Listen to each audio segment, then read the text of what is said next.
देखो बैक्टीरिया के साइज को हम उसके माइक्रोन में नापते हैं, ये तो क्लियर है कि नहीं? अब चलिए बैक्टीरिया की जो मुख्य विशेषताएं हैं उसमें से सबसे पहली विशेषता है कि यह प्रोकैरियोटिक होता है। मैंने तो बता ही दिया हुआ है प्रोकैरियोटिक किसको कहते हैं, बताओ किसको कहते हैं? किसको कहते हैं प्रोकैरियोटिक?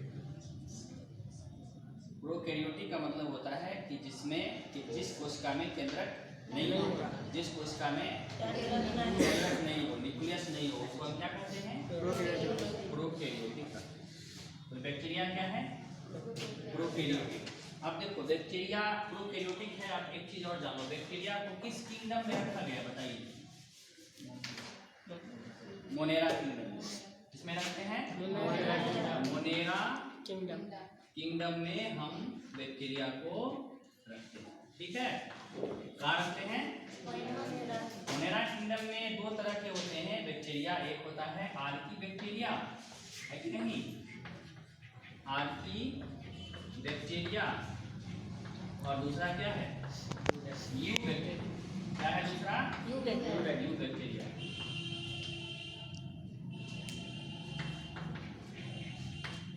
अब ध्यान दीजिए, दूसरा है कि यह यूनिसेलुलर होता है, यानी कि बैक्टीरिया एक कोशिकीय होता है। इसमें सिर्फ एक ही कोशिकाएं एक ही कोशिका पाई जाती है। जो भी चीजें होंगी सिर्फ एक कोशिका के अंदर।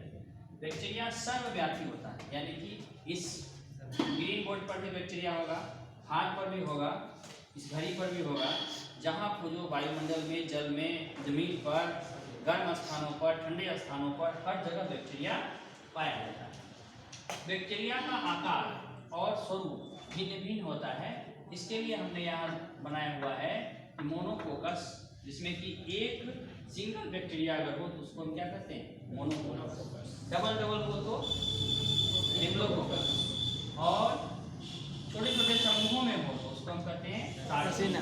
अगर चेन की तरह हो स्ट्रेप्टोकोकस। एग्जाम्पल क्या होगा? स्ट्रेप्टोकोकस निमोनी, जिससे निमोनिया नामक बीमारी होती है। उसके बाद स्टेफिलोकोकस, उसके बाद बेसिलस, जैसे लैक्टो बेसिलस नाम सुने हो, वह इसी तरह का बैक्टीरिया होता है। एस्पाइरिलम, इस तरह के बैक्टीरिया होते हैं। विब्रियो, जैसे विब्रियो कोलेरी एक बैक्टीरिया है जिसकी वजह से कोलरा नामक बीमारी होती है। कोलरा समझते हो? कोलरा का मतलब हैजा, कोलरा नामक बीमारी होती है। अब देखो एडवांटेज ऑफ बैक्टीरिया अगर हम पढ़ेंगे कि बैक्टीरिया का क्या एडवांटेज है, क्या लाभ है, तो सबसे पहली चीज है मिनरलाइजेशन। हमारे खेतों में जो मिनरल्स पाए जाते हैं, मिनरल्स का मतलब खनिज लवण पाया जाता है, ये खनिज लवण बैक्टीरिया के द्वारा पदार्थों के डीकम्पोजिशन के बाद मिलता है। जैसे कि खेतों में पौधों को चाहिए सूक्ष्म पोषक तत्व और बृहद पोषक तत्व। सूक्ष्म मीन्स छोटा और बृहद मीन्स बड़ा।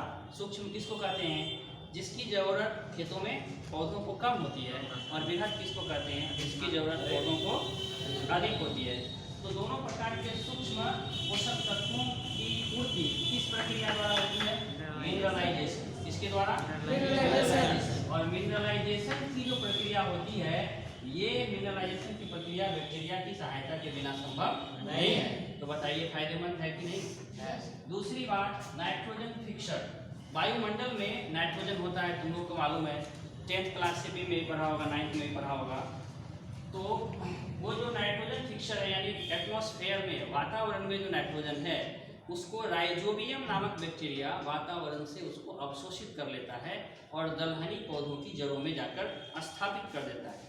दलहनी पौधों को हम लेगुमिनेसी प्लांट्स कहते हैं। लेगुमिनेसी कुल का प्लांट्स होता है दलहनी पौधा, जैसे अरहर हो गया, चना हो गया।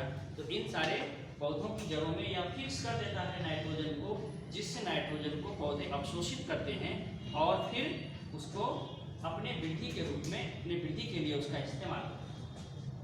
कई प्रकार के पदार्थों का साइक्लिंग यानी चक्रण, जैसे कि फास्फोरस हो गया, जैसे कि कार्बन हो गया, इन सारी चीज़ों का चक्रण करने में बैक्टीरिया का सहयोग होता है।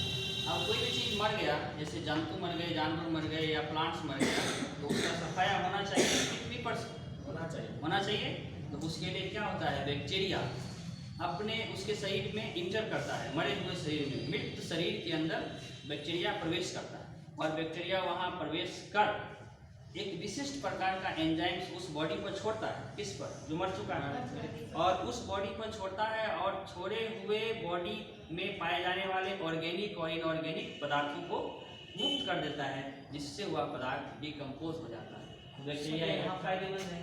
उसके बाद कई तरह के इंडस्ट्रीज में, जैसे कि शराब के निर्माण में, जैसे कुछ पेय पदार्थों के निर्माण में, जैसे पनीर के निर्माण में, लस्सी के निर्माण में, दही के निर्माण में कई तरह के बैक्टीरिया का इस्तेमाल होता है। उसके बाद में दवाओं के निर्माण में भी बैक्टीरिया का उपयोग होता है, जैसे स्ट्रेप्टोलाइसिन दवा है, जैसे क्लोरोमाइसिटीज है, कई तरह की दवाओं के निर्माण में भी इसका उपयोग होता है। अब हम पढ़ेंगे इससे हानि क्या होती है कि नहीं, तो हानि पढ़ेंगे। तब तक बंद करो।